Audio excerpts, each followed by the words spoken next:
And here we go. We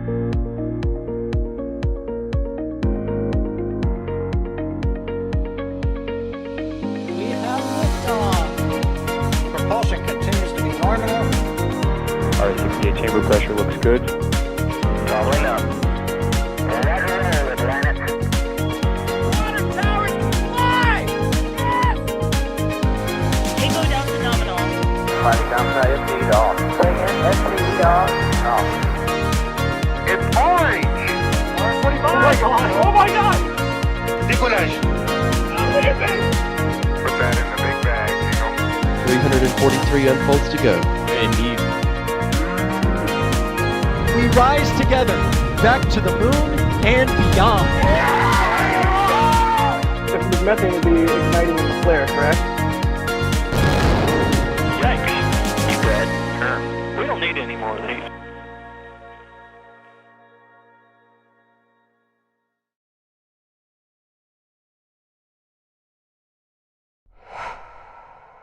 Welcome in, everyone, to a beautiful morning shot of the Space Coast and NSF's live coverage of another rocket launch. And yes, it's KA-03. That's right. ULA has got an Atlas V at Slick 41, and they are about ready to launch. Well, they're about 51 minutes away from launch. I'm Gene Rowley for NSF. Good morning, good afternoon, good evening, wherever you are. Joining me today is the one and only Alex. Alejandra, how are you this morning?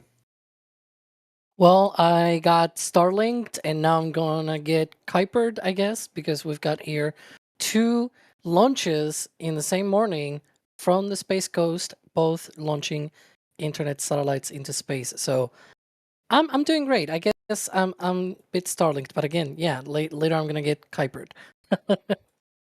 So later, wait, this is Kuiper. They already Starlink, Yes. or they're Starlink. This is Kuiper. You're talking about both because they're launching both. It's very weird, Because like you said. yeah, because it was launched like a couple of hours ago. I was also in that Yeah, stream, so now there's Kuiper, and like too many the launch constellations pads for are you. like a mile and a half away. Also joining us today, we've got is Julia, right? We have Julia. Good morning and good morning, everyone.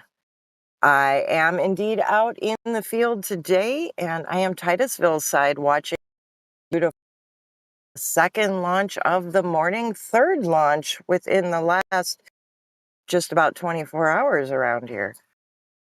It is so nice to hear your voice. I haven't talked to you guys in a while, so it's good to hear you, Julia. I'm glad you're out there. I'm looking at this beautiful sunrise and the clouds, and is the fog is that fog layer at the bottom there? It's very beautiful. It is a beautiful morning. There is a little fog. That is normal around here. It's Florida. It's very damp. That fog will burn off as that sun rises. So I think it'll be a beautiful launch. I do too, and of course, bringing you these pictures is Max Evans out in the field. He is, doing the magic that he does. I actually had a conversation with a friend the other day about some of the photographers here at NSF, and man, you guys are just all wizards. I'm in awe of how you set things up and the shots that you guys get. So Max is out there doing the maxing. He's maxing. This is, again, we talked about the Atlas V, that's Slick 41 that you can see, beautiful zoomed in shot there. And about 48 minutes, they're going to be launching this thing. We already see some venting, Alex, from the rocket. Inside that fairing, this is the big wide fairing, they've got 27 Kuiper satellites. You want to talk us through the rocket real quick? Yeah, so right now Atlas is almost fully loaded actually. So they've got the 2 liquid oxygen, one on Atlas and the one on Centaur. They are already sort of in top-off mode, and they're also topping off the liquid hydrogen tank on the Centaur upper stage. So today's mission is going to launch a batch of Kuiper satellites for Amazon's Project Kuiper, and they are going to be inserted into a low Earth orbit, roughly 450 kilometers in altitude and 51.9 degrees inclination. For that matter, the Atlas rocket will be heading northeast, just as we see pretty much for every other Starlink launch, for example, they do these days, right? Or like we see on some of the previous Kuiper missions as well. And so the this configuration of Atlas is also the 551 configuration. It's got the 5-meter wide payload fairing, but it is the medium version. It's not the short version. It's a bit stretched. It's got a little bit more of length to be able to fit all of those 27 Kuiper satellites on board. Plus, also inside of that fairing is also the Centaur, which is a quite interesting, unique configuration for the Atlas V. Then you've got 5 GEM 63 solid rocket motors as well on the first stage, and 1 RL10C-1-1 engine on the Centaur upper stage. And yes, it has 2 dashes and 2 ones.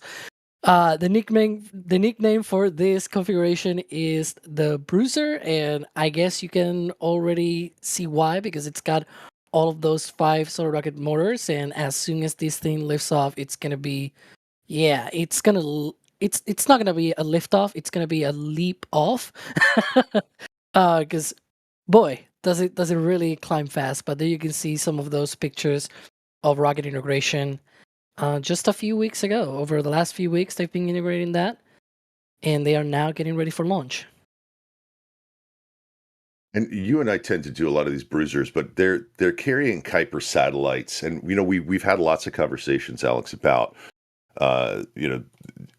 Blue Origin or Kuiper Inc. or whatever they want to call themselves, Kuiper Communication Services, whatever it is. They have to launch so many satellites in a certain amount of time, and we all have speculations, and they've got how many more rocket launches they've contracted with people, like 160 or some crazy number. The numbers are boggling. Don't they have to get like 1,500 up or something? Yeah, so they've got around 80 to 90, depending, because with certain companies, what they have is like confirmed launch contracts, and then there's like options, right? And so because of that, it can be anywhere from like 70, 80 to 90, maybe 100 launches in total because of those options, right? So the confirmed ones, I think it's like north of 70. And then if you add all of the different options with the different companies, you get very close to 100. But yeah, many launches of the Kuiper constellation, as at least this generation, because they also plan a second generation later down the line, pretty much like Starlink. They had first generation, then second generation, etc., etc. And so it's one of those things that they have so many launches because, as you mentioned, there are thousands of satellites that they need to launch. There's like over 3,000 satellites, to be more precise, over 3,200. I'm not exactly the other two numbers. I can't remember them off the top of my head. But yeah, essentially that means they need to launch because of different regulations and whatnot within 5 years of their license being granted, right? To be able to operate, they need to launch half of the constellation. It turns out they were granted that in July 2021. So if you count 5 years forward after that, that is July 2026. So they will need to launch 12, it will be 1,500, 1,600 of these satellites by the time of July 2026. It's not gonna happen. I'm just gonna say this out of because it's like it will be a lot of launches by rockets that do not launch that often. Let's put it that way. But yeah, with this mission, they're gonna be able to bring up that number of satellites launching to orbit to 129. So as you can see, there's still pretty much 1,500 more to go, and yeah, not a lot of months left, not a lot of time. And of course, thank you guys, everybody, for joining us on YouTube. Get your questions in at NASA Spaceflight. And Magnum wants to know, did the previous Starlink slow down preparations for this launch? It's an interesting question of since Blue Origin is purchasing launches from other providers, while also Starlink is launching their things. Is SpaceX just kind of juggling all that, or they're just like, oh, it's just another client, get the rocket done? What do you think? Well, as evidenced here, it didn't seem to affect much the preparations. The rocket is almost fully loaded with propellants now, and they are just running final checks. And this is one of the things that happens nowadays, right? That rockets, you don't need, I mean, they do have some hands-on work that they need to do prior to the launch, but it's not like they cannot really do anything. Like everything is all hands on work, right? Because it is true that Slick 40 and Slick 41, which is where Atlas is right now, they are very close. And so we had the Starlink launch earlier today from Slick 40, this one from Slick 41. They are very close. So you can think of, well, maybe people cannot go to the pad and so they cannot work on it. But a lot of the things that they work on the rocket are remotely. And there are only a few, like maybe 5 or 10 major things at the very least that they need to do. Like there's like a cover for the trench, for example. They need to roll out and remove, because obviously the engines need to fire down the flame trench, right? For and all that. So there's a few preparations that they are there for, but other than that, everything else, the fueling and everything, all of that is remotely, and so they don't really need the people out there, and therefore the Starlink launch happening next door, it's not really a big deal in that sense. And as we can see again, pretty much, getting ready for launch on time. And Julia said you're on the Titusville side, right? Yes, I am. Today I am at Kennedy Point Park, and that is one of the many parks people can watch a launch from pretty much any time of the day right along US 1. And you've got some beautiful pictures you're sending in. And live on screen right now, this is the fuel sequence, Alex, they were talking about. There's the shot from, we can be going back. That's okay. That's on me. You said, Alex, that it's being fueled, and here's the blog they send out, right? Why Yeah, do they? so I have a question real quick. Why do they fuel it so long before the launch, like versus the Falcon 9? I'm in 2 different rockets, obviously, but why do they do that? yeah, and also 2 different procedures. So I'll talk about what you asked me, which is loading the propellants on the rocket and everything. It's funny because, for example, the kerosene on Atlas was loaded like right after rollout, which happened, I think it was on Monday, if I'm not mistaken. Time passes very fast for me. But yeah, it was a few days ago. They loaded the kerosene essentially right after it was rolled out, precisely because kerosene on Atlas is just, ambient temperature. It is not like on Falcon 9, which they cool it down a little bit under freezing temperatures, so it is more dense and they can pack more of it in the tanks. But then you've got also, for Falcon 9, you've got the densified propellants for the cryogenics, which is the liquid oxygen as well. That is why on Falcon 9 they rush to load the propellant as quickly as possible, and they load them sort of, at the last 35 minutes of the count. On Atlas, they do it this way because this is the way that it's always been done. If you look at any other sort of rocket like this, even like, Soyuz, for example, is one of the most launched rockets in the world. It is also like that. They load it many hours ahead of time, and it just sits there, and they do a lot of the checks and everything while it is fueled and all that. And so it's just what it's been done all the time. On Falcon 9, the difference is, and by the way, Falcon 9 also began the same way, by the way. It used to be loaded 2 hours before the launch, and the propellant load sequence will run for like an hour, and they will sit at T-1 hour and then continue with 1 hour of preparations and blah blah blah, right, and all that. But when they moved to the subcooling of the propellants, that is when they had to accelerate so that they will not warm up and sort of ruin the performance, right? But that is the propellant load sequence. This is fuel fill sequence on the engines. So the engines have pumps, of course, to be able to put all of the propellants through the engines and being able to burn them and whatever. They need to fill those pumps, because if you don't do that, if you just start with the pumps empty, even though kerosene is not a cryogenic, you still don't want to essentially run your pumps empty at the start, right? So you fill up the pumps, you fill them up with kerosene, and that allows them to be able to be full when the time comes for them to start moving and start, operating at high velocities and things like that. They do the same. SpaceX does the same on Falcon 9 as well, roughly 90 minutes before launch. The Merlin engines, the pumps, for the kerosene also get loaded, and that's usually also called engine priming. And if you look up priming a pump, that is essentially what it means. Priming a pump. If I could go real quick, I want to go back to Julia because of the beautiful shot she took this morning, but also the direction of this launch is heading northeast. And the visibility of this launch may or may not, depending upon where the sun is at in 37 minutes. You might be able to see this along the coast, but it's because it's heading northeast, it's actually hugging the coastline of where it's going during its launch. And there it is on the screen. You can actually see how long after launch, 390 seconds to 7, etc. And if you're along the coastline of the U.S., you might actually get a glimpse of this rocket taking off, which would be very cool. That is true, Gene.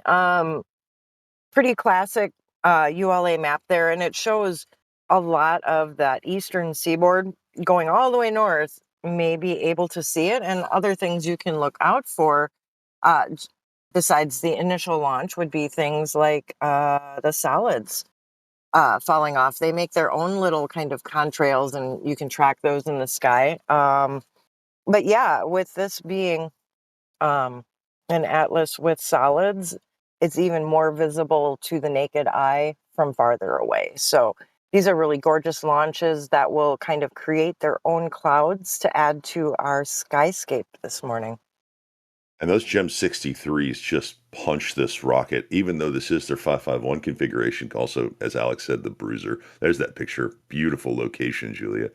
They will take off in the middle of that shot right there. If you're standing next to Julia, you'll see this thing just jump off the pad. Alex, those GEM 63s really push this rocket, even though it's their biggest one. Yeah, well, at least the biggest configuration of Atlas V. For people that might have watched our coverage of the last Vulcan launch, that third launch of Vulcan happening a couple of months ago, I think it was, might have been like more like a few weeks ago, I guess. But that one in particular, for example, it had 4 solid rocket motors, but they were the GEM 63 XL, which are a little bit more powerful than the ones that are on Atlas. They are the ones without the XL, right? The XL makes the difference, I guess. But also the 2B4 engines are a little bit more powerful than the RD-180 engine. And so at the end of the day, that configuration of Vulcan became the most powerful rocket that ULA ever launched, which is quite interesting to be fair. Comparing it with Atlas, like this is no longer ULA's most powerful rocket. Which is interesting. I wonder if they'll actually stack some of those on there. I want to thank Turtle Sanctuary. Actually, it's a note for you, Alex. Hey, Alex, a bit of coffee. Thanks for staying awake with us. Turtle Sanctuary, thank you for that support. It is greatly appreciated. And I want to thank everybody in chat. Thank you, chat, for being here. You guys are awesome. I know it's been a while. I've been running around the country. Actually, I've been running around several countries doing what I do outside of NSF, and it's been a lot of fun, but it's good to be back doing a rocket launch. So we appreciate all the support and you guys being here. You guys are all legends. Looking at this screen right here, you can see some of the clouds in the background, and I know coming up in just a couple minutes, guys, we've got a weather call, but the pictures from Julia and the ish skies. I mean, those clouds are way far away. It looks really good on the weather front. Do we have any information on the weather? Are they doing final weather checks in a few minutes? I think, Alex, I'll ask you that one. Any weather information? Well, we had some of the information from, apparently, at least for this mission, I did not see anything from the Space Launch Delta 45, but ULA did give us the sort of, weather brief, if you will. And we had, so we had that update. They have completed the fuel fill sequence to ready the first stage main propulsion system for launch. We are 1 minute away now from entering the hold. Yeah, so this is a planned hold. They always have that built-in hold at L-34 minutes, also T-4 minutes. Again, remember, for people watching that may not remember, they run 2 different countdowns. There's a T- clock and the L- clock. This is why on the top left we've got the L-. that is counting down to the current launch target, whereas the T-minus clock is sort of like a procedural clock, right? Where they can stop it and resuming it and everything at different points, and it sort of tracks the events. It doesn't track the actual time to launch. Both get to be the same once, they resume the countdown with the T clock at T minus 4 minutes. It'll also become L minus 4 minutes. Anyways, coming back to the weather, we did have an update earlier on about the weather being 95% go. The conditions are pretty much very, very good for launch today. So they are green with the weather. Everything is pretty much good to go. And there you can see that explanation here of the countdown holding. Again, T minus 4 minutes. It is a planned 30-minute building hold. As they say, they are designed to give a bit of margin to ensure we are ready for terminal count. Because once they sort of lift that hold, they go through the terminal count. There's a bunch of things going on in those 4 minutes. It's really very active. So yeah, they give themselves a little bit of time to look at the data now. Right now, we're coming up on L minus 30 minutes. Actually, it's just over 31 minutes. And the rocket is fully fueled, as you said, right, Alex? Yep, they are pretty much now. Yeah, they had just said all 3 cryogenic tanks on the rocket have been topped off to flight level. That gives us a fully fueled rocket to launch today. So there you go. Atlas And if you're 5. Yep, Atlas 551, all 3 cryogenic tanks. And if you're wondering, the reason they call it the 551, it's a 5-meter wide, medium length version fairing. There are 5 GEM 63 solid rocket motors. You can see them down at the bottom of that golden shot. And then 1 RL-10C 1-1 engine on the upper stage, which they call the Centaur upper stage. And this one is nicknamed the Bruiser. I have more questions here for you, Alex. Let's see. 98 Central wants to know, is this vehicle 100% expendable, including the rocket fairings, or is any of this vehicle going to be recovered? Nothing at all. Everything is expendable on this rocket. Yeah. So it's one time go for some satellites to go up for Amazon to send satellites into space. Yeah. Well, it's the way they do it. So thank you for that question. Here's another one. Let's see. This is GeoFS Flight Video Group. When could we see New Glenn carrying Project Kuiper satellites? Go Atlas, go Centaur, go Kuiper. That's a great question because, we've seen some testing. We've seen one launch. We talk about New Glenn on other broadcasts. But with Kuiper, that's why they built that. That's one of the main reasons they're working so hard on that rocket, correct? Yeah, so right now we're obviously waiting to see when New Glenn's next launch might happen. We had yesterday from NASA a comment that it might be maybe late October, maybe first week of November for that second flight. It's going to carry NASA's Escapade spacecraft to Mars. Well, not technically all the way to Mars. I sort of already complained about this earlier today that it is not carrying them to Mars. But anyways, but yeah, and so the first Kuiper launch on New Glenn might happen maybe on the 3rd or 4th launch of New Glenn. We think that maybe the 3rd right now might be a rideshare mission with some different payloads and even a Firefly Elytra tug and things like that. So we'll see what happens, but definitely next year. It's not going to be on this next launch or anything like that. And then there's also Ariane 6 that is set to launch Kuiper. We just got the go for the weather. There we go. There's observed forecast go for liftoff half hour from now, according to Countdown's final plan, briefed by the launch weather. That's good. So on your screen, you see the go there. On the right-hand side, you see the very tip of a rocket. The ground fog is obscuring some of the visibility there, but it apparently is not going to affect the rocket, and the clouds are far enough away. The weather is go for this Atlas 5 launch. And just L minus 28 minutes. And you said there's a 4-minute hold, and that 4-minute hold is built into the countdown, and that could last up to 30 minutes, but they could also just last 5 seconds, right? This hold is 30 minutes. it's So planned. it's going to be 30 minutes? Yes, yes, yes. This is Okay. part of the. They have two different holds, planned holds, in their countdown. One is at T minus two.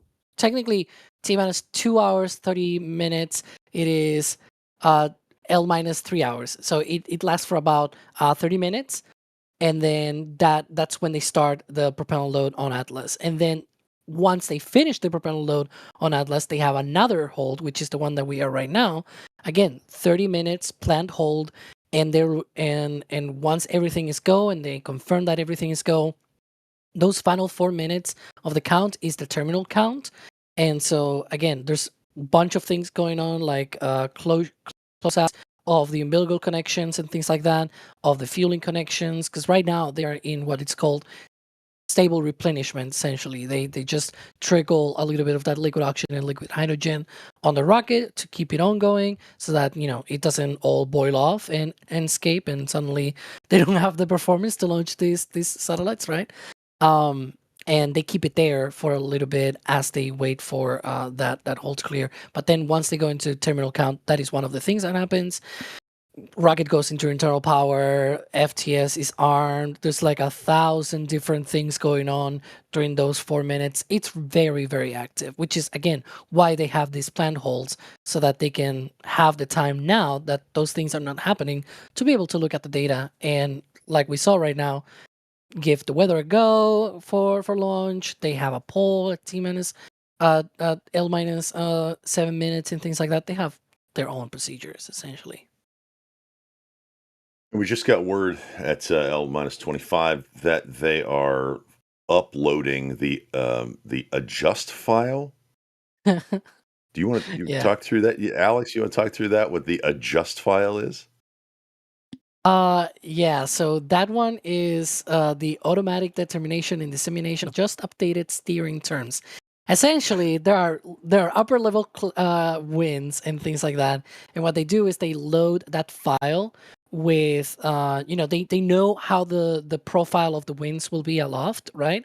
And so they have this ability of being able to program Atlas to sort of either avoid or fly in such a way that it is not going to be affected as much by the winds, which increases the performance a little bit as well on the rocket, because it knows which way to go and how to go through the atmosphere as it sort of tackles that in a way that doesn't really stress the vehicle that much, and is the optimal way, so to speak, to go up.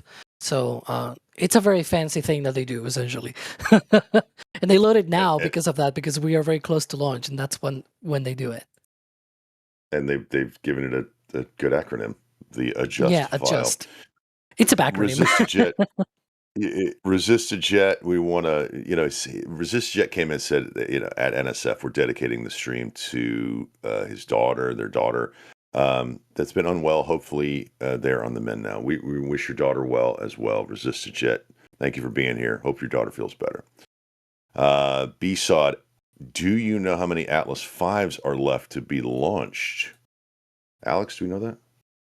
13. After this one, there will be 12.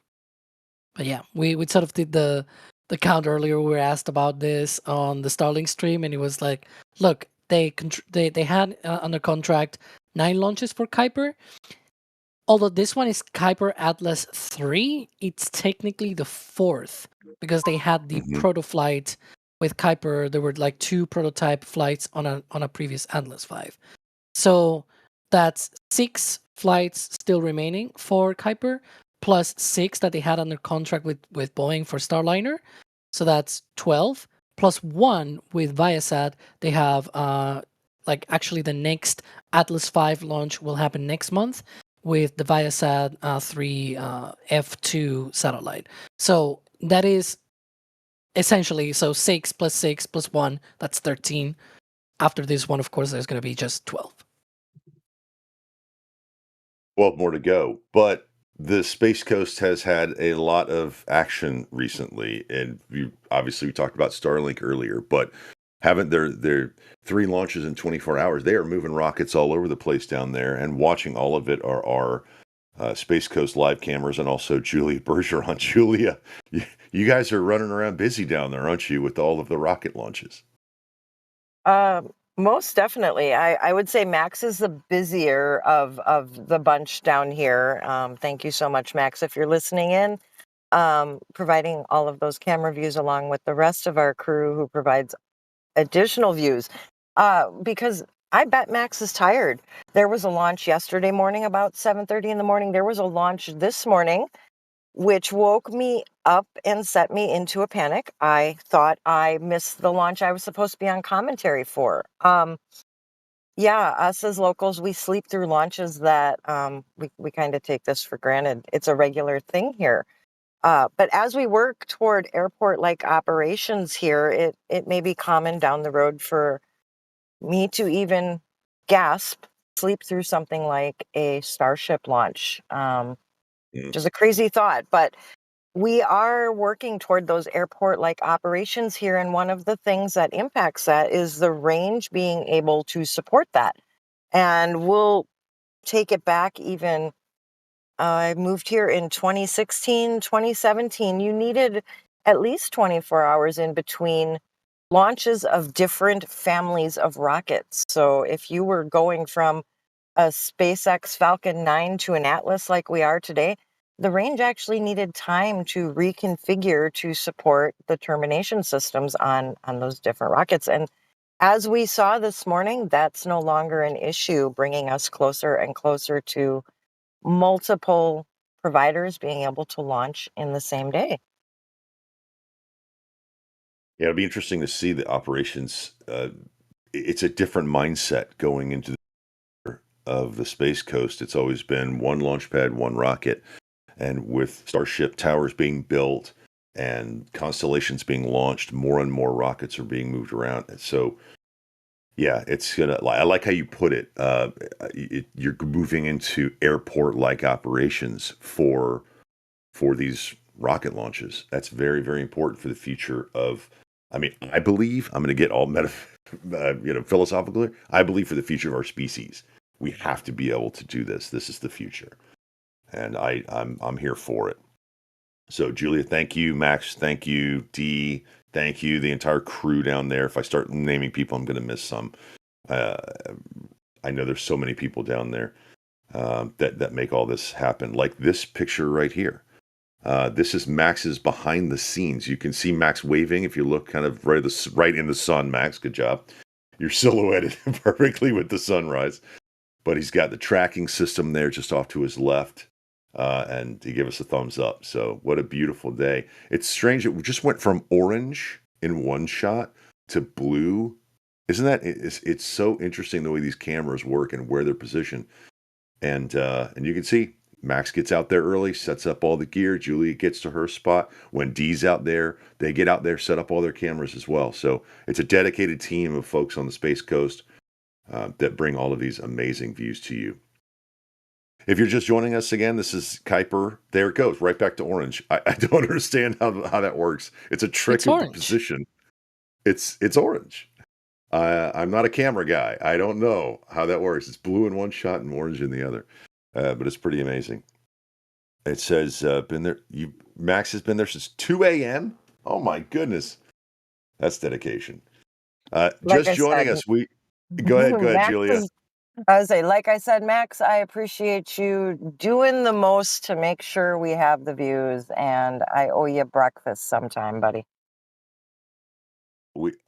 If you owe him breakfast, I owe him like 17 breakfasts. There's no way I would be able to do what he does, or what Dee does, or what you do. L minus just over 18 minutes for this launch of an Atlas V carrying the Kuiper satellites for Amazon, and you can see it beautifully silhouetted there at Space Launch Complex 41. Alex, I want to come back to you. We did get the adjust file loaded for the last minute steering trims. But I had a question. This is more about the satellites and the FCC and the licensing and so on. Actually comes in from 98 Central. Will Kuiper get an extension to their FCC license, do you think? If they don't meet that number of minimum satellites. I mean, with the government, everything kind of, is adjustable. You can get extensions and so on. They have contracted lots of other launch providers. This is an opinion question, 100% opinion. What do you think is going to happen if they don't get the number of satellites up in time? they'll just be granted probably an extension. I don't think it'll be yeah, I don't think it will be a hassle. Obviously, they need to convince the FCC. The whole reason why they have, so yeah, the whole reason why they have these rules is that the FCC cannot grant licenses for this spectrum, nilly willy, right? Like you got to use it, and to show that you're committed to use it, then the FCC and the ITU and everything, they have different rules to make sure that you actually do what you told them you're gonna do. So this is why they have these deadlines. Like 5 years after you've been granted the license, you already should have half of the constellation up there. In 7 years, the entire constellation should be there. So we're talking about this deadline next year, but in 2028, they have to complete the entire constellation. So they need to launch the other 1600, right, by 2028. It is not going to be easy, right? And so I presume that they're going to be granted an extension. They're going to say to the FCC and the ITU, it's going to be like, yeah, look, we've tried these satellites. It takes a while to produce them. It takes a while to launch the rockets, develop the new ones, blah, blah, blah. So they'll have probably some kind of rationale, right, to explain to these, different agencies and whatnot that, look, we tried, we gave it our best shot. We really want to use this spectrum. Please extend these deadlines, right?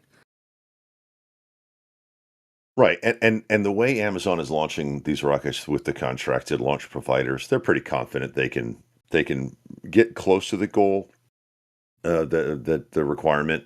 There would be no point to launch all of these rockets and then go, oh well, okay guys, we didn't get it by 27 or one launch or what have you. They're confident this is going to happen, and as more constellations are being launched, we're going to see different providers of broadband all over the planet. Obviously, Starlink right now is number one. Kuiper's coming in, but there are others. There are lots of other options for people all over the planet, and we're here for all of these launches. I did get an answer from Keith Tagg. Keith jumps in and says it's the sun direction, so that would make perfect sense. So thank you for that. I appreciate it. It's early where we are.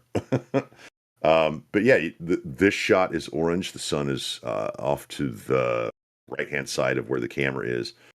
And then when we get the behind the scenes, the sun is behind Max, so we get that blue. But we know it's blue, and it's a beautiful, beautiful shot out there. So I appreciate it, Keith. Thank you, keeping me honest. Is that? Oh, we got a little glimpse of video there. Status, Alex, you want to talk about that update? Yeah, that was from their own feed. But yeah, we've got the update that the upper level winds have been verified acceptable for launch and also green through the entire window, and that everything continues to be green across the board from weather, technical stuff, like everything is good to go so far. Obviously, we're still are waiting, should be 7 minutes away from the L-7 minute poll. And once that happens, we'll hear all of the teams and everything say go, go, go, and all that. Hopefully, we can get to that in just a few minutes from now.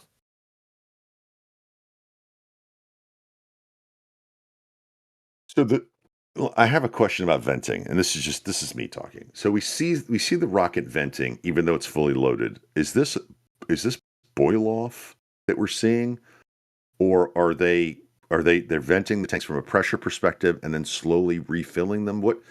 What's actually happening with this rocket, Alex? Well, that venting is from the liquid oxygen tank on the first stage on the Atlas booster. And what you see to the right is more like the condensation because it's cold, right? And so all of that is sort of blowing off to the side with the wind. But then you have to the left, there's like a little thing there, a little bit of a cloud there. That is the venting from the top of the liquid oxygen tank on Atlas. And they replenish that? Yeah, they are currently in what is called stable replenishment, where they fully load the tank, and then as it sits there, it boils off. So there's a little bit of that escapes, and so they keep loading it, just tiny bits. It's like a trickle. And you said right now in the control room, we're just a few minutes away from them going through the poll, you said? Yes, that should be at L minus 7 minutes. Again, there's still, so the T minus clock is currently at T minus 4 minutes in holding. Mhm. It'll be released once we get to L minus 4. L minus is the time to launch. T minus is the time in the countdown. They have different events that happen at different times. They have their pauses and things like that. They have their hold points in the countdown. T minus clock is more procedures, right? Rather than actual time. L minus clock, it is the actual time to launch. So we are right now 12 minutes away from launch. In 5 minutes, we should get that readiness poll, final readiness poll before entering terminal count. And I believe we're going to hear that go, no-go poll here in, 3 or 4 minutes. When you come and you see a rocket live in Florida, there are many places that you can go. And Julia actually did a video a while back of all of the places that you can go and the great little hidden spots where you can watch a rocket launch. And I believe that's available on our YouTube channel. If you could go out to NSF YouTube, you can watch that. If you're planning on going to Florida, it helps to have family there.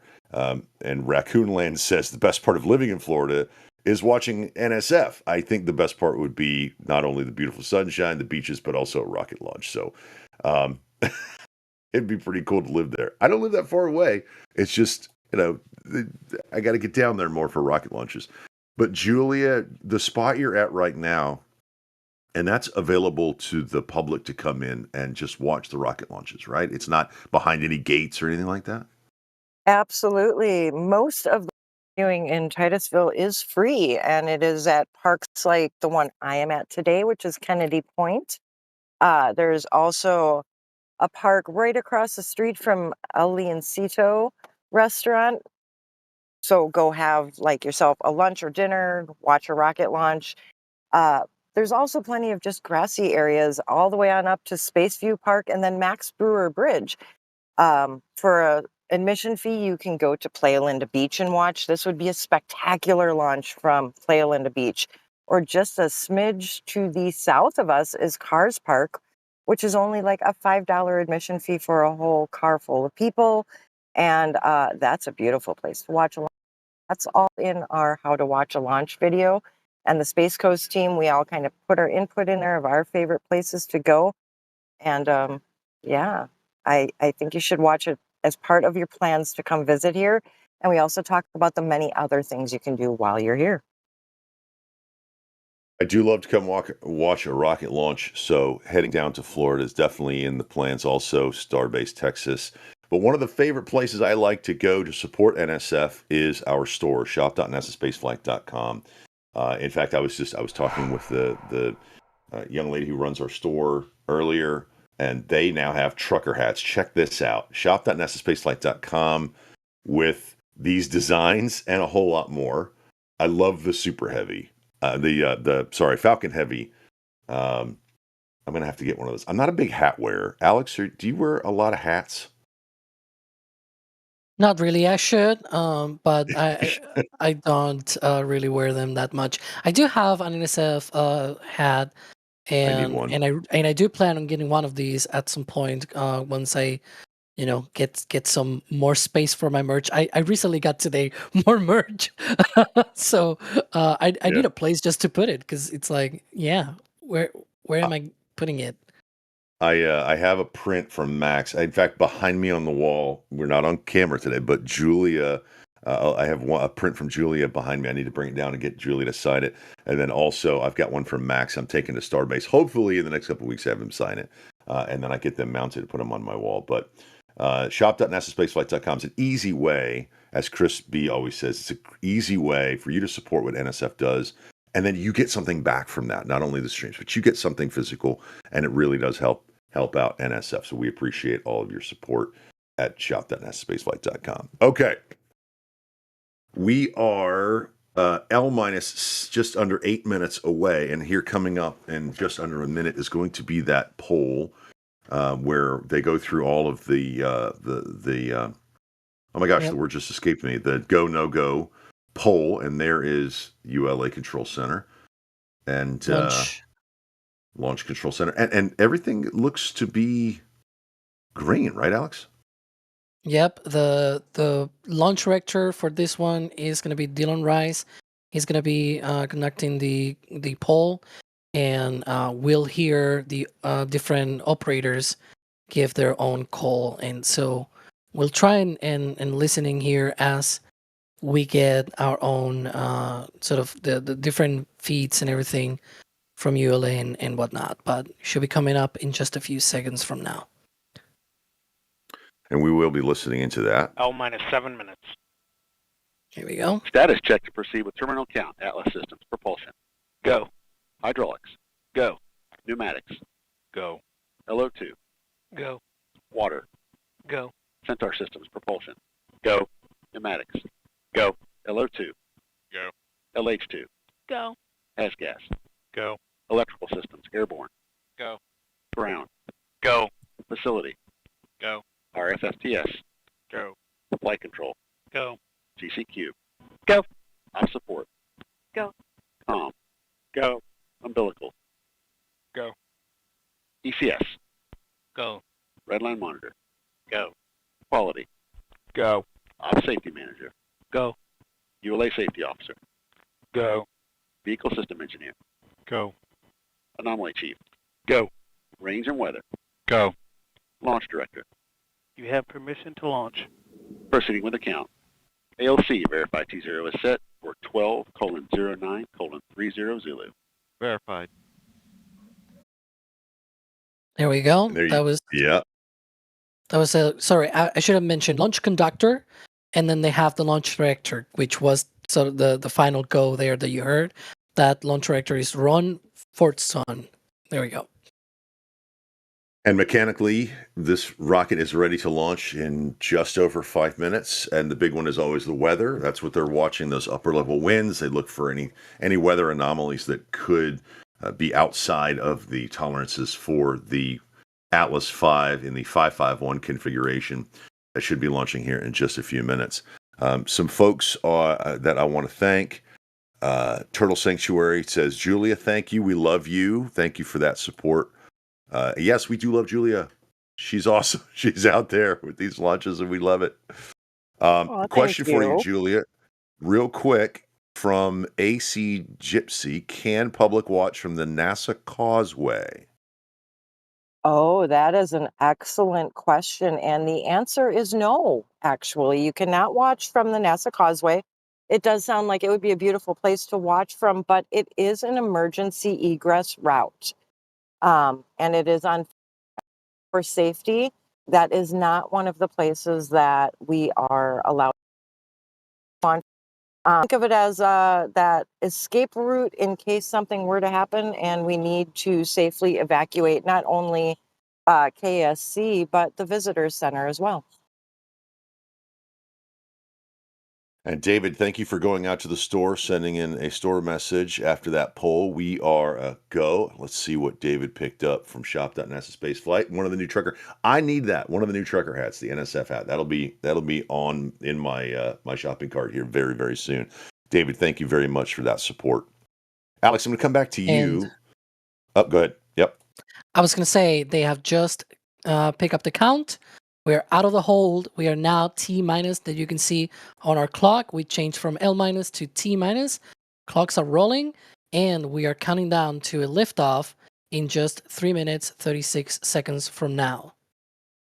And that gives us a little bit of time to talk about the satellites that are inside this fairing. So we know these are Amazon Kuiper satellites, and Alun has a question, and I don't know if you know this or not. Do these Kuiper satellites have the reduced sun reflection like the Starlinks do? Because we know there was an issue for astronomers. Are they very similar, or are they very different from Starlinks? They do have some measures to be able to reduce the impact to astronomy. I'm not too informed on what kind of methods exactly, but they do have some of that. So some of those efforts, if you will. But yeah. So they do. And do we know the mass of these satellites? Are they close to a Starlink? I Uh, guess they'd be too many. I don't remember off the top of my head. I think they are close, but a little bit less. Hang on. Yeah, it's a few kilograms lighter, a few like Mhm. 100 kilograms lighter or so each of these Kuiper satellites. So we're coming up to T minus 2 minutes. What are they doing to this rocket in the next 2 minutes? Oh boy, what they are not doing. So right now they are trying to secure all the lines as mentioned before, right? The rocket is already fueled, right? So those umbilicals need to be secured for flight, making sure that they are good to go, and making sure also, for example, the pyrotechnics and everything are good to go as well, because they have lots of different things to release this rocket, right? It's not the usual that we see, for example, with Falcon. But right now, we just got another update that they have secured the umbilical connections, the liquid oxygen replenishment is being secured, and also they have put the tanks at flight pressure. They are already preparing that as well. I'm assuming in the background as well, they're probably working on the flight termination system and things like that. Lots of different things happen. There we go. The rockets ordnance controller and the vehicle safety system have been armed. The flight software on the Atlas V is going active at this time. So 1 minute ago, everything is really, really active right now. It's just range is green. Minus 50 seconds. What we're going to see is at the bottom of the rocket there, those GEM 63s will ignite. The main engines of the first stage will go, and this rocket will lift off like it's got a purpose. And we're going to be listening in to launch control for KA-03 and this Atlas V rocket as we are under T-minus 30 seconds. 25. Status check. Go Atlas.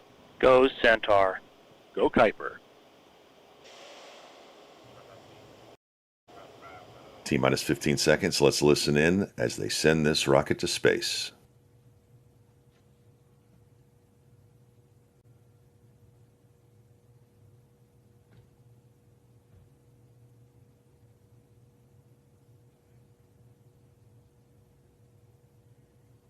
Look at that. Wow. And it does jump. There she goes. Let's listen in for the rocket rumble. You are hearing Sarah Bailey Glasgow providing launch vehicle ascent data. Expected. Hydraulics look good. Successfully completed roll program. Body rates are continue to look good. Mach 1, Atlas 5 is now supersonic.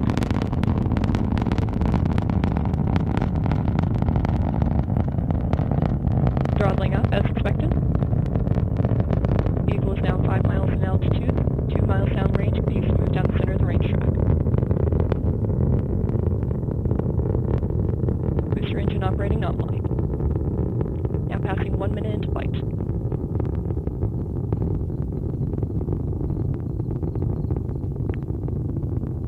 Body rates are nominal. Engine continues to operate as expected. Throttling down, engine continues to burn normally. Vehicle is now moving at 2,700 miles an hour down the center of the range track. Vehicle is now 1/2 of its liftoff weight. Max Q passing through maximum dynamic pressure. And we have good indication of SRB burnout coming up on SRB jettison. Throttling up as expected.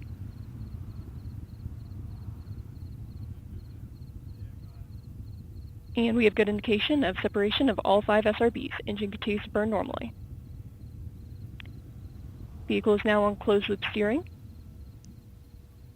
Engine operating parameters look good. We just heard confirmation of solid rocket booster jettison.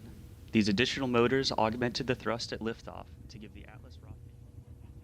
Seeing those GEM 63s come across and like the way they're offset, Alex, they're not symmetrical around them. We always talk about the Bruiser where it's not symmetrical, and then two of them go, then two, then the last one goes. But those things really jump off the pad. Yep. And it performs that pitch kick to go downrange. It's basically off the pad. Yep. Great track work from our team there, our auto track. Pizza's doing a great job. Max, thank you so much. I know Julia probably got great video from there. Earth's atmosphere. And there you go. There's the call out that they have passed the Kármán line. Atlas is now 1/4 of its liftoff weight.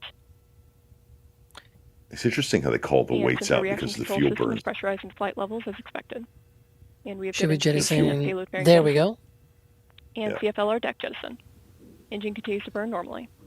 Bearings have been Flight commentator Sarah jettisoned. Bailey Glasgow just called out confirmation of the payload fairing jettison. The composite. It's cool how you can still see the fairings coming down. So right now the satellites are exposed to the vacuum of space as it goes to its operating. And this is going to hang on, I've got it right here. The orbit lower. It's going to LEO, and then it will deploy those. The payload mass, 34,000 pounds. There's an onboard shot from ULA. Yep, should be coming up on booster engine cutoff or BECO and stage separation. 30 seconds to BECO. Boost base chill down in progress. Temperatures are operating as expected. Chilling down the RL-10 engine on the Centaur upper stage.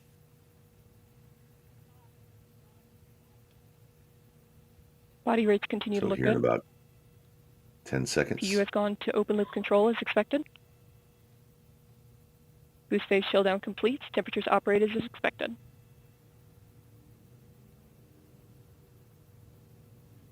And now we go to animation. Booster engine cutoff.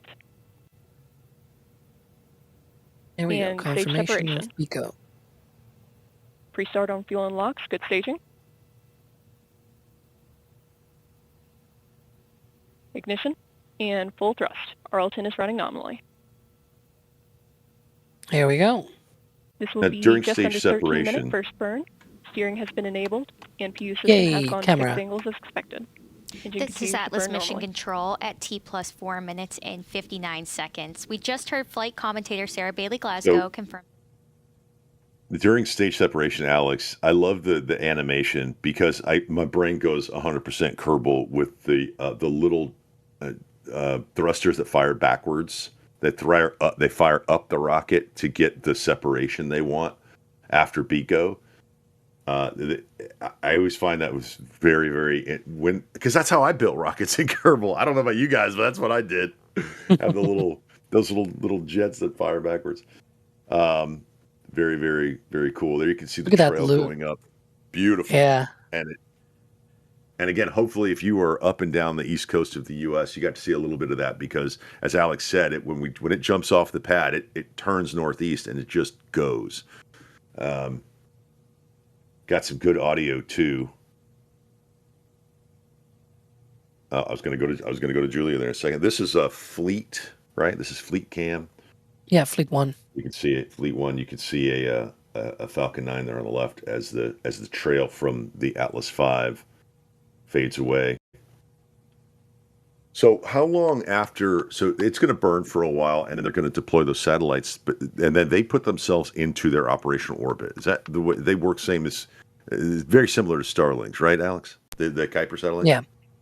Yeah, exactly. The satellites will be checked out at that altitude, and then be racing their orbits all the way up. Oh, here's an interesting question. Josh comes in. Which rocket gets to supersonic faster, Atlas V or Starship? Well, depends. And the reason why it depends is because Atlas V has many different configurations.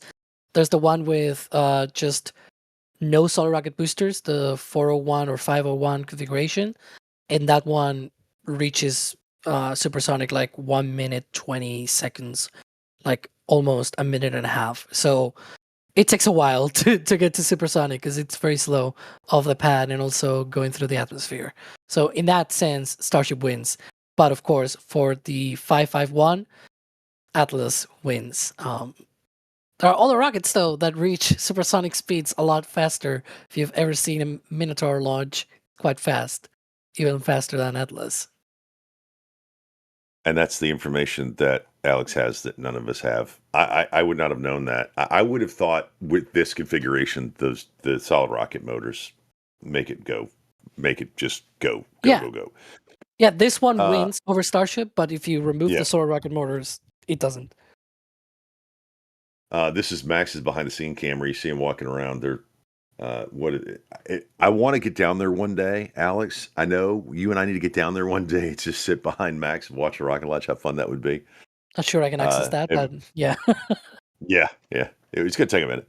The coefficient, thank you for becoming a Red Team member, and we appreciate you joining us here at NSF for all of the coverage of all of the rockets.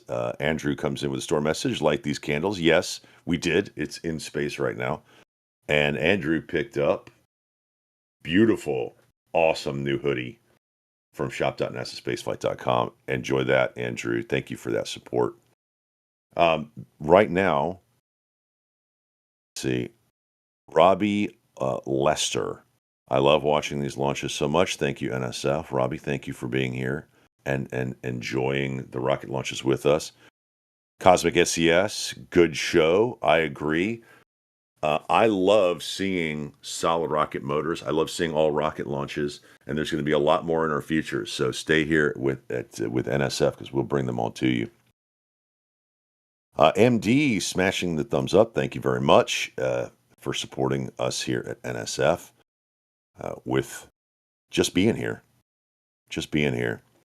And then Ethan comes in. I was 4 miles away from this morning's launch. Got a photo on the Nintendo DSi. So you have to share that photo with us. You have to send that in to us. We appreciate it. Guys, thanks for hanging out with us for this launch. And we've got some sweet replays we're going to be looking at. Those Kuiper satellites are on their way to space. And again, there's going to be a lot more of these because remember, they have, till July of 26, Alex? Was it June or July of 26, right? July. Yep. July of 26 to get the operational number. They may or may not get an extension. They probably will, but they have until Amazon has until July of next year. So we'll be following a lot more Kuiper launches going into the future. So Alex, as we go forward, we talk about Kuiper and the constellation they're building.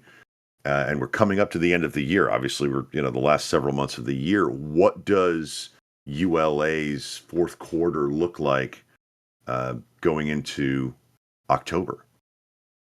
Well, the next launch for ULA should be the launch of the Viasat 3 F2 satellite. That's going to be Atlas's and also ULA's next launch. There should be either 1 or 2 military missions by Vulcan again, depending on how things go. And then either late, again, depending on how things go, the next 2 launches, because they want to do 3 launches in Q4, one in November and another one in December. One of them will definitely be at least a military launch, but the other one could either be another military launch or the first Kuiper launch on Vulcan. So we'll see what will happen, but it'll depend on readiness of payloads and whatnot.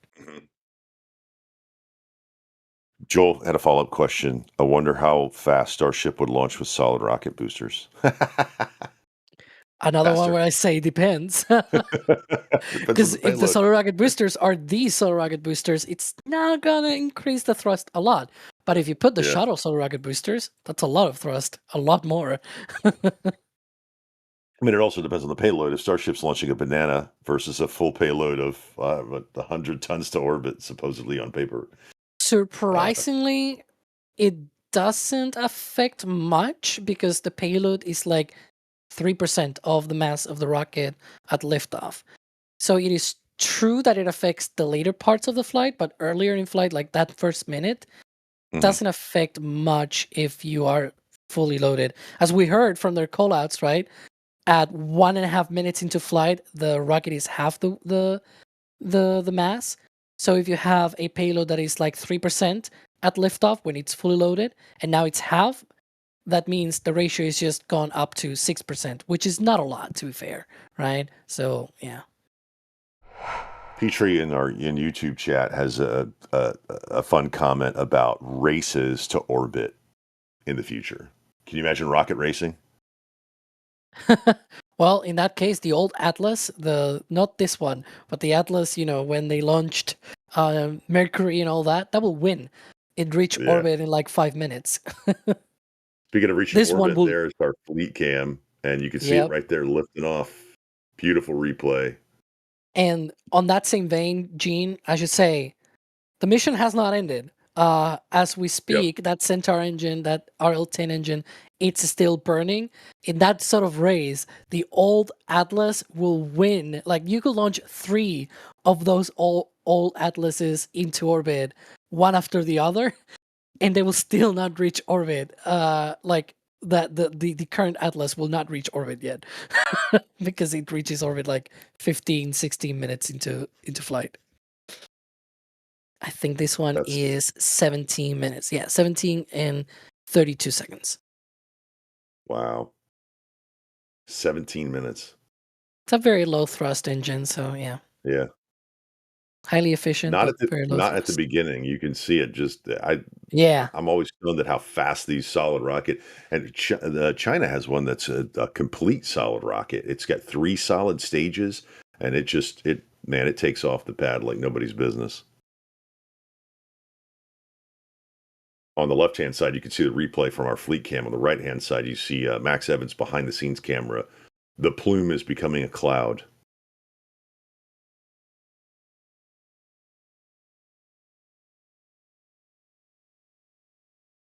Look at that. Great shot with the sun. I know a lot of people that tried to get a transit of this rocket today. We got yesterday a transit of Falcon 9, but Atlas is a little bit peculiar precisely because of that pitching over.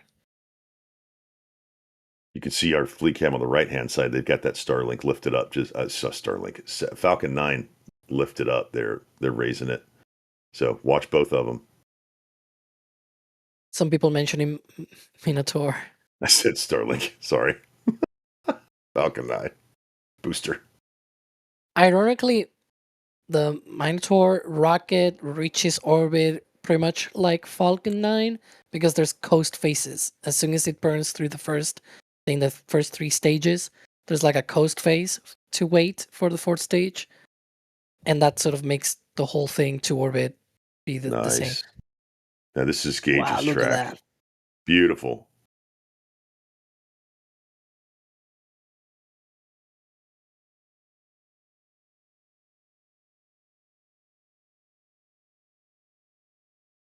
This one is being tracked by Gage from, I'd say, like 1,000 miles ish.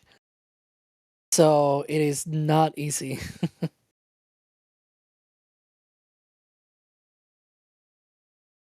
That's incredible. She'll be also coming up now in about 1.5 minutes to that shutdown of the Centaur. Unfortunately, as you might have guessed, if you're watching, we're not covering that because ULA doesn't cover that either. I mean, in the control room, they've got their animations and their computers is giving them telemetry and everything. So they just don't broadcast it.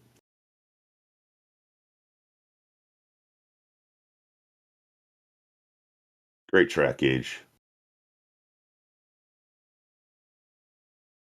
This is Max. Oh. Nice. Very tight track there. And nice job. Nice job. Look at those Gem 63s going. And here in just a second, there's the roll profile.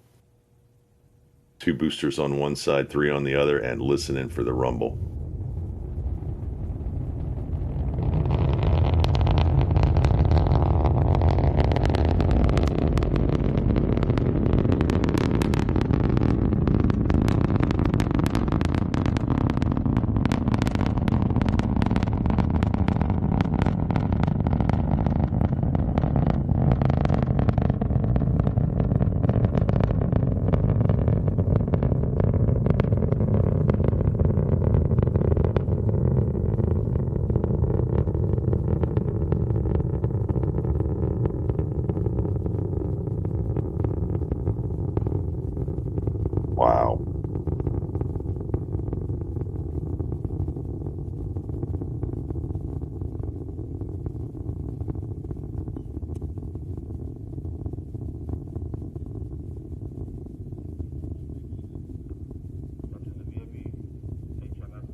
Nicely done. Great track, Max. That is sick, dude. That's a sick track right there, especially right off the pad. Wow. Yeah, that roll program and everything. That was super cool. And then here comes the staging of the solid rocket.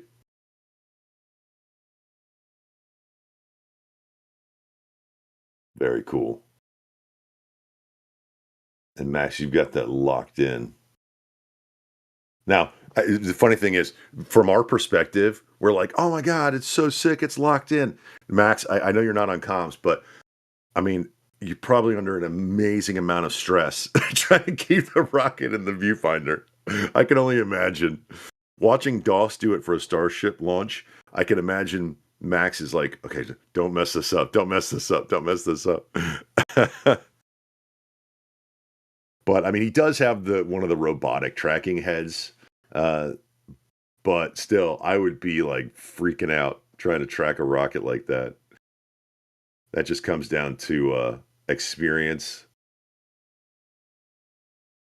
Tracking it with the control. I've seen DOS. If you watch some of the Starship launches, DOS has this like a controller in his hands, and he's moving it around. I assume Max has the same thing with the robotic controller. And they always talk about like the farther the rocket is away, the easier it is to track. The closer it is, the from a relative perspective, that's moving faster. So they have to slew the camera faster. So right off the pad to keep it like that, very, very, very well done. That's awesome. That is awesome. And then also some still shots from Julia's perspective. It's a little blurry for me, but I mean, just this is where you go when you want it. There's another shot, Julia's perspective. One was close up. This was farther away. Beautiful work, Julia. Great photography. If you're interested in supporting, thank you.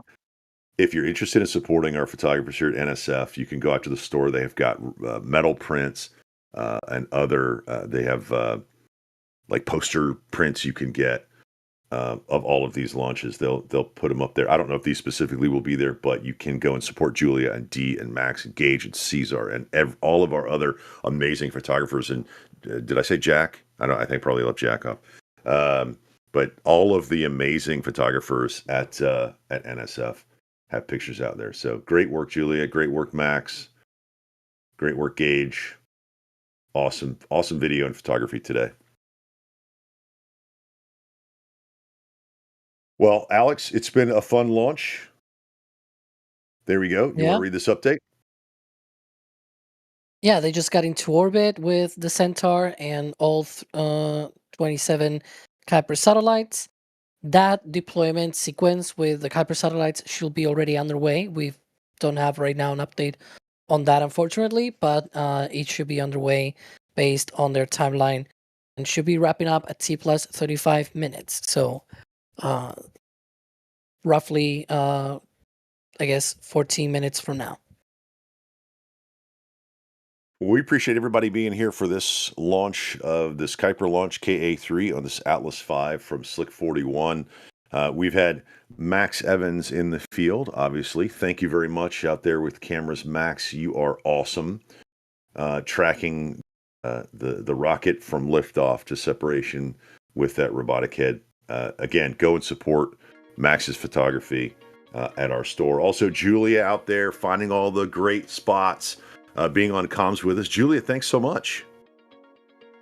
Thanks so much for having me. It has been a lovely morning, and I hope to see y'all out here watching out in public with us.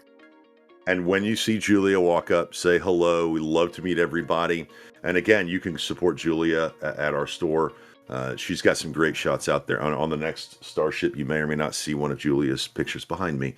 Also, Gage, thank you for being out there and remotely operating the camera. A lot of people in the background make these streams happen. Gage was one of them today, so we appreciate Gage getting out there.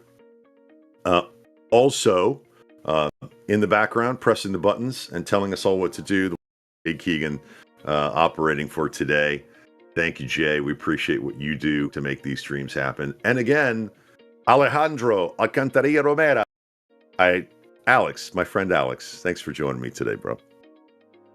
Always a pleasure as usual, and yeah, more launches to go because there's still another one this Sunday. This week we've got another more launch yet before the end of the week, so hopefully we see you all on that next one. And if you haven't had your fix of rockets on this launch, don't worry, there are more to come. You can jump over right there to Space Coast Live. Check out all of the cameras that NSF has around the Space Coast and keep getting your fix of Rocket Mania and watch this beautiful Falcon 9 booster be picked up and put down. You can see everything on your screen at Space Coast Live or some of our other live cams if you want to watch Starbase or McGregor Live. I'm Gene Rowley. I've been your host today. It's been a lot of fun, and I will be doing more and more of these. I promise. My busy time is over this year, so we're back to rocket launches, and we've got a big one coming up, hopefully the next few weeks, and we'd love to see all of you guys there. So for everybody at NSF, thank you for being here. Remember, dream big and keep your eyes on the stars. And here we go.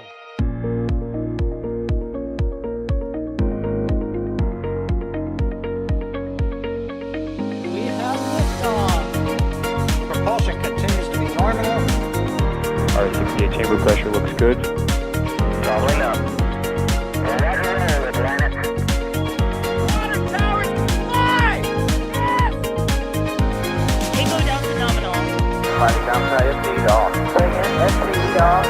Off. It's orange! 125. Oh my god! Oh my god! Decollage. What is it? Put that in the big bag, Eagle. 343 unfolds to go. Indeed. We rise together, back to the moon and beyond. The methane will be igniting in the flare, correct?